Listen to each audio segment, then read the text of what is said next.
The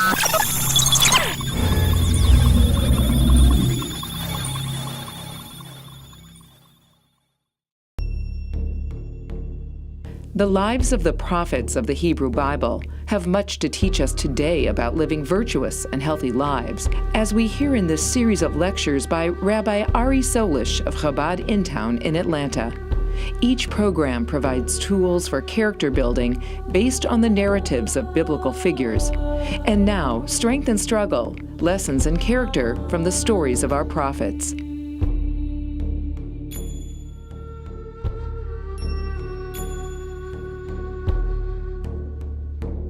Ladies and gentlemen, welcome to Strength and Struggle. This is our fourth session. This session is entitled David and Bathsheva, the Rehabilitation of a Monarch. So I want to begin with a story. There was a fellow named Yankel.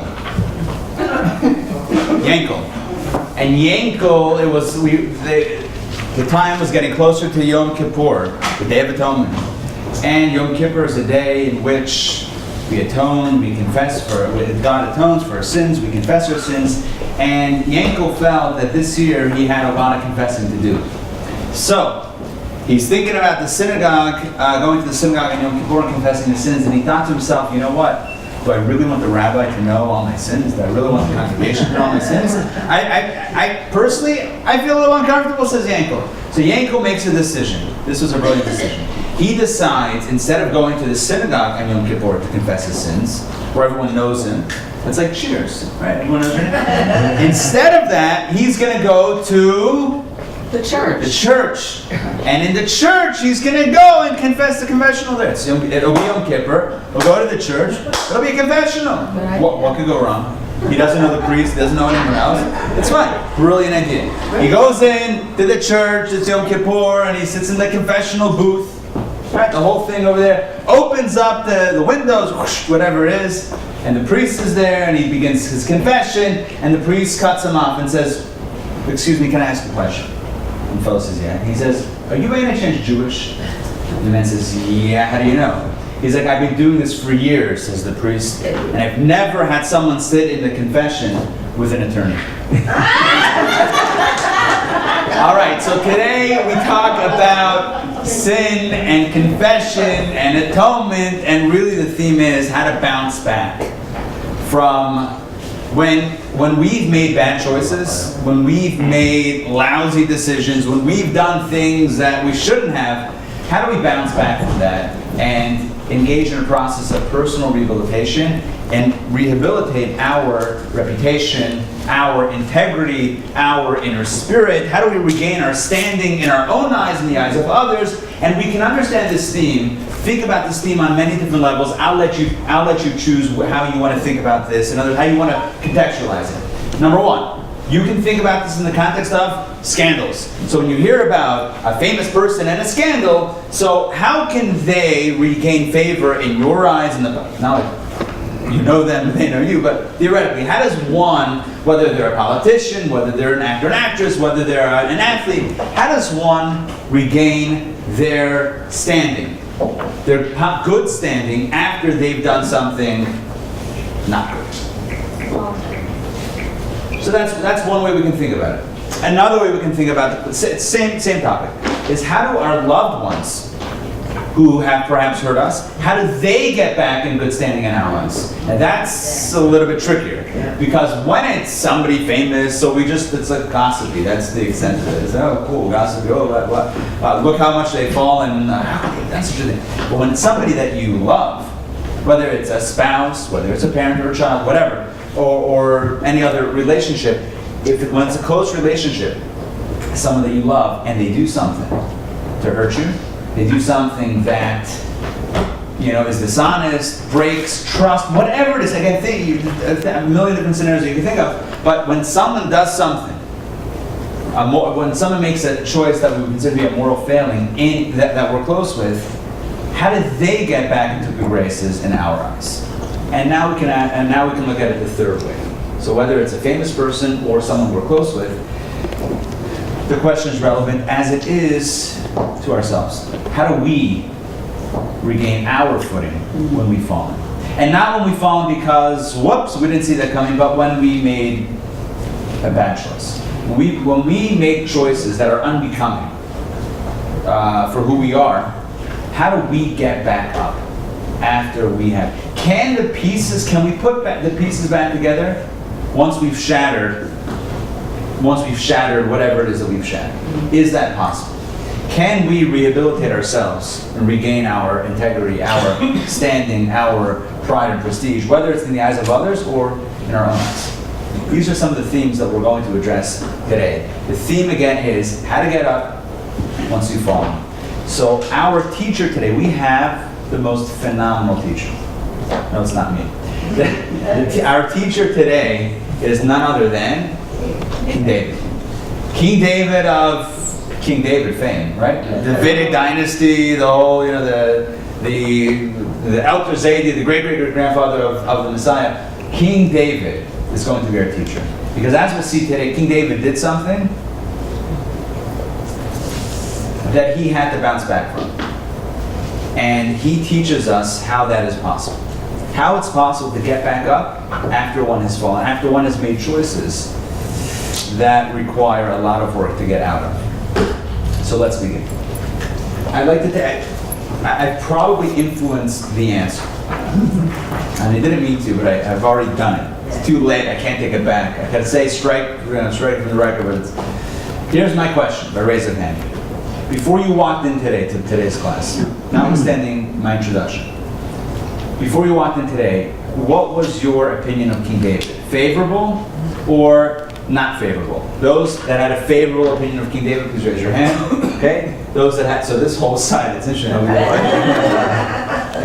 we we've divided the room according to the case of King David. King David, unfavorable? Some, okay. Accountability. Huh? Accountability. Well, listen, we're not, whoa, stay far away from politics. I'm not going there. All right, here we go. So, most people, I would say, when you catch them cold, not in the setup of the context of, we're about to learn something that David did that he had, but when you catch them cold and say, King David, good guy, not good guy? Good guy. Most people would say good guy. Some may say, I don't know. Some say, I have no idea. I don't know. King David, is that like a hotel somewhere? So I mean, that's like, right? That's what some people may say that. But I think most people would say King David. He's like the Davidic dynasty. He was the dude. He was the guy. And that's true. He was a very powerful guy. He was the second Jewish monarch after Saul. We learned about Saul a few weeks ago, the fall of Saul. And King David took over. We're going to soon see in a moment a video of the rise of King David. King David was a tremendous character. However, something that happened that changed everything. But first, let's watch this video.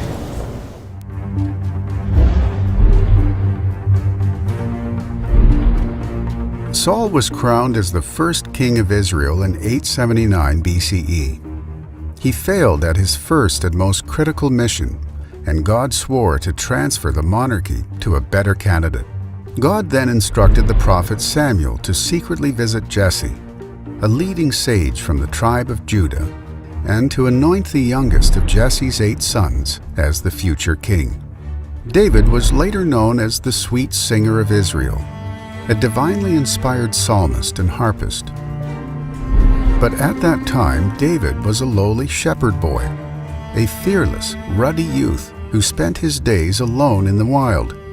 Rejected by his own siblings, God was the boy's only friend, but God knew him better than anyone else. King Saul was stricken by bouts of depression and instability, and for the first time in his life, young David was appreciated. The shepherd boy's sweet music was Saul's only relief. Thus the two kings shared a single roof. Goliath, the Philistine giant, terrorized the Israelite warriors until he was slain by the shepherd boy's slingshot. David became an instant celebrity. David led defensive military campaigns and was adored by all the Jews except King Saul, who suspected that David was the replacement monarch that God had promised. His animosity exploded, and he tried to kill David, who fled into hiding. David narrowly escaped many attempts at his life, while King Saul rejected David's pleas for reconciliation. After a brief period of playing a deadly game of cat and mouse, Saul's life ended in a battle with the Philistines. He was bitterly mourned by the good-hearted David, who was crowned king in 877 BCE by his own tribe of Judah, and a few years later, at the age of 30, by the rest of Israel. David conquered Jerusalem and established it as his capital. He built a palace, subdued Israel's formidable foes, and brought the Ark of God's covenant to Jerusalem with great fanfare. David laid plans for the first Jerusalem temple, but God told him to leave the actual construction to his son Solomon. God promised David an eternal dynasty, for even the Messiah would be his descendant.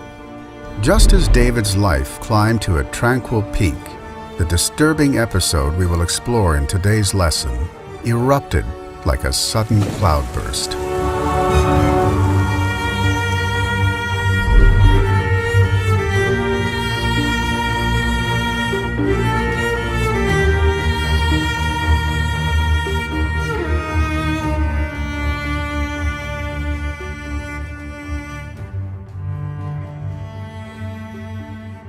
Okay, so David was an incredible leader, incredible warrior and general, and by all accounts, a great king. But here's what happened in the year 849 BCE. So we're talking about 2,865 years ago, approximately 2,865 years ago. Take a look at text 1a. Jody, please get us started with the text 106. This is the tale of palace intrigue. It happened at the turn of the year, at the time when kings go forth to battle, that David sent Joab along with his servants and all of Israel, and they destroyed the Ammonites and besieged Rabbi, while David stayed in Jerusalem. He did stray. It happened toward evening that David arose from his bed and strolled atop the roof of the royal palace. From there, he noticed a beautiful woman bathing. David sent to inquire about the woman, and he was told that she was Bathsheba, the daughter of Eliam, the wife of Uriah the Hittite. David sent messengers and took her. She came to him, and he lay with her. She just completed the purification right after her menstrual period. She then returned to her house. Bathsheba conceived. She sent a message to David saying, "I am pregnant." David sent a message to Joab, "Send me Uriah the Hittite." So Joab sent Uriah to David. Good. Before you turn the page, hold on one second. Okay, so what happens? The army is out to war. Joab is the general, and David's back in Jerusalem in the capital. David wakes up one evening. He had an afternoon nap. He wakes up one evening, and he goes to the rooftop. They had a little lounge and bar. You know what He goes to the rooftop lounge, and there he notices a woman. And he calls for her, and they are together. What happens next? She becomes pregnant. She gets pregnant. And what does she tell David? Those immortal words? I am pregnant, right? That's like, oh, so now you can imagine that that's not necessarily what King David wanted to hear. What's the problem? Her husband is away. Her husband is away. Her husband, Uriah the Hittite, is at war. He is not in Jerusalem. So what's going to happen? Think about it. What's going to happen? She's pregnant. In a few months, right, 9 months goes by, like that. In a few months, she's going to give birth. And what's everyone going to know? It wasn't her husband's baby. It wasn't her husband. So whose is it? And we got a scandal on our hands. So what does David do?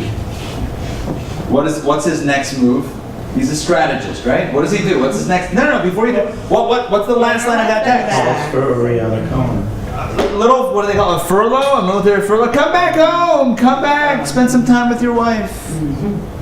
What's his strategy? What's he thinking? If he calls Uriah the Hittite home, and he goes to his house, and he's with his wife, who's counting months? So whatever. It's was more premature a little bit, right? But he'll think, at least everyone will think that whose baby is it? Uriah's. And then no one, right? No one will be the wiser. And this little situation, incident that happened between David and Bathsheba will remain a secret between them forever. So far, so good? Oh, I should ask. How are you feeling about David right now? Favorable? Not so favorable? Okay, so this side of the room is already, yeah, we told you so. Like, yeah, we saw that coming, we knew it. But how you guys feeling now? Maybe a little shaky? All right, and so, sounds like a good plan, right? Until the whole thing blows up. Hey, we'll pass it. Stephen, please read text 1b. Uriah came. David inquired concerning the welfare of Joab, the people, and the warriors. Then David said to Uriah, "Go to your house and wash your feet." Uriah departed from the king's house, and a royal feast was sent after him. But Uriah lay down to sleep at the entrance of the royal palace among the king's servants. He did not go to his house. David was informed that Uriah did not go to his house.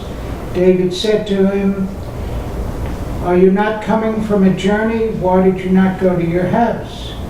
Uriah responded, "The ark in Israel and Judah are living in huts, and my master Joab and my master's servants are encamped in the field. And I should go to my house to eat, drink, and lie with my wife? By your life and by the life of my soul, I will not do such a thing." David said, "Stay here another day, and tomorrow I will send you back to the battlefield." So Uriah stayed in Jerusalem that day and the next. At David's invitation, he ate and drank with him, and David made him drunk. In the evening, Uriah went out to sleep on his bed among his master's servants. He did not go home. In the morning, David wrote a letter to Joab and sent it with Uriah to deliver. In it he wrote, "Place Uriah at the forefront of the fiercest battle, and then withdraw from behind him so that he will be struck and killed." When Joab besieged the city, he assigned Uriah to the place where he knew that the strongest defenders were stationed. When the men of the city came out and fought against Joab, some of the men in David's army fell. Among them was Uriah the Hittite.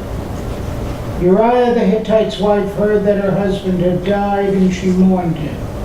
The mourning period passed, and David sent for her and brought her to his house. She became his wife and bore him a son. How you feeling about David right about now? Okay. Thank you very much for coming. That's a wrap. All right, hold on. All right, so let's just recap. Thank you for the reading. David has the perfect plan. He's going to bring the husband back from the battlefield. He'll go home. They'll be together. He'll go back to the battlefield. She'll tell him she's pregnant. They'll have a baby, and everyone will be happy. And it would have been fine if not for those meddling kids. Kidding. It's a Scooby-Doo reference. It would have been fine if not for Uriah the Hittite is like, "Oh, Mister, I've got my principles. No, I couldn't go home and have a good time when my brothers on the battlefield are at war. I couldn't do such a thing." The king's like, "No, you can. Really, no, you can. You can actually. And really, I need you to do that." He's like, "No, I refuse." And David's like, "Are you kidding me?" He sends a royal feast after him. He's like, "Go eat, drink, be merry." The second night, he gets him drunk. He's thinking, "All right, let's just get him drunk." You know what? Uber didn't exist then. If it was Uber, you kind of just send them off, get him dropped off, and that's it. But no, he sleeps in the palace with the other servants of the king, and he's not going home. He refuses. So now David, King David, is what we like to call in Yiddish, stuck. I'm kidding, it's not Yiddish. He is absolutely stuck. So he is stuck. He's got Bathsheba's pregnant. Husband does not want anything to do with her. The husband doesn't want to go home. She's pregnant. I said she's pregnant already, right? Yeah. She's still pregnant. Number 3, she's still pregnant. One item later, yes, still and now, like, what does he do? So he does the only thing a true king would do. Okay, what does he do? He sends, and it's poignant, where he sends the letter in the hand of Uriah himself. And imagine the scene where he delivers the sealed letter to the general that seals his fate and will effectively end his life. He is the carrier of this message that holds his own demise. And think about that, just as a dramatic scene. The way it's portrayed here is absolutely incredible. The letter says, place him at the front, place him at the fiercest battle, and then slowly tiptoe away, leave him vulnerable, and he will be killed by the enemy, and it will be done. And that's exactly what happens. Shortly thereafter, King David marries Bathsheba, and Mazel Tov, she's pregnant, still pregnant by the way, and she gives birth to a child. That's the story. And I asked at the beginning, what's your opinion of King David? And people are like, yeah, but some of you were, yeah, nice guy. Yeah. King David seems like a positive character. And you read the story is right there in Scripture, and you can't get past it. What do you do with this story? Adultery, murder. These are not resume. This is not what you want to put in your resume for like King of the Year or King of the of history. Best king ever is this is what I pulled off. This is a very tricky thing. The incredible thing, and I'll get to your question in just a second. The incredible thing is that somehow King David survives. He survives with his kingdom intact. He survives with his reputation intact. And what do I mean by reputation? Because after this in Scripture, God refers to him as my servant David. After this in Scripture, God says, I'll do good things to you, Jewish people. In the merit of David, David Melech Yisrael Chai V'Kayam, we say, David, King of Israel, live and be. David is seen to be this, has been throughout Scripture, subsequent to this story, and throughout Jewish history, is seen to be a hero, an incredible person, and a role model. So somehow we have to reconcile this story with his reputation. How is it possible to conceive? How is it possible to reconcile these two ideas? This episode happens, and it's black and white. It's right here, straight up. Book of Samuel. It's right there for everyone to see. How do we reconcile this episode with him totally kind of skating through this? In fact, of all of the characters in the Bible, King David's name is mentioned the most. Moses is mentioned 770 times.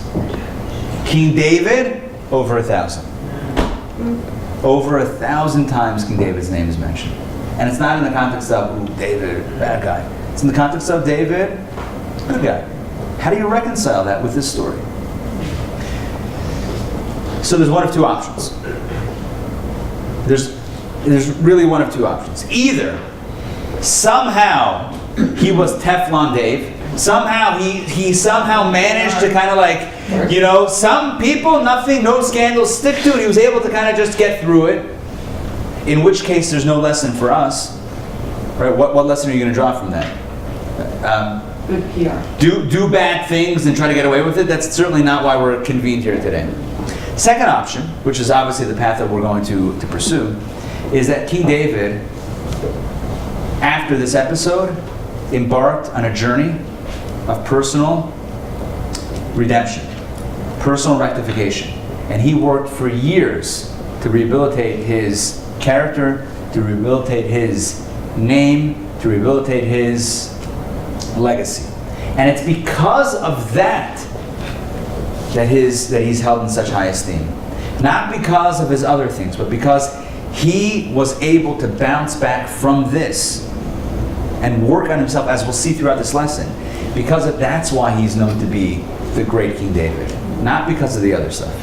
That is the path we're going to take in this class. And that's the path that Jewish scholars have always taken in understanding the story of David, especially because Scripture itself talks about his personal spiritual rehabilitation process, something that he underwent himself.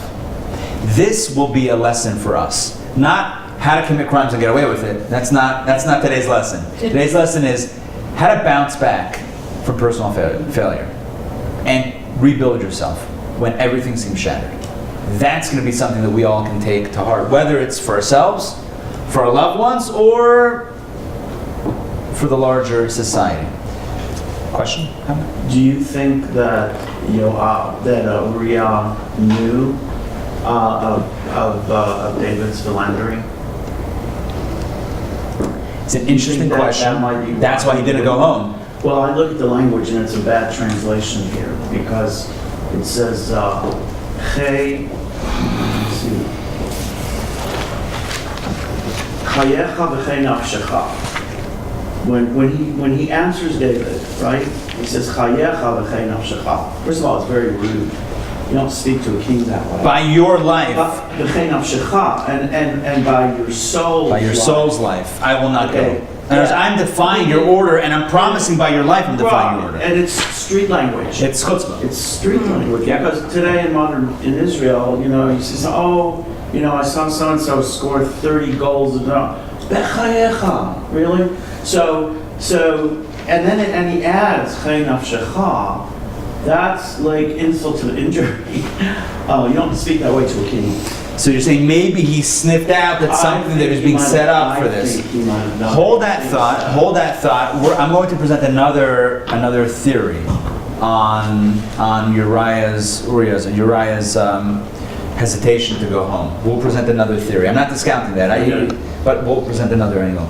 I understand a travel for personal redemption, but conspiracy for murder occurred. Where were the judges? We're talking great about question. Israel. Where Yes. were the judges? Yes. All good question. So let's explore further. Let's see, as the story is told in Scripture, what happened next. Because what happens next is likewise pretty dramatic. David is confronted immediately by the prophet of the time.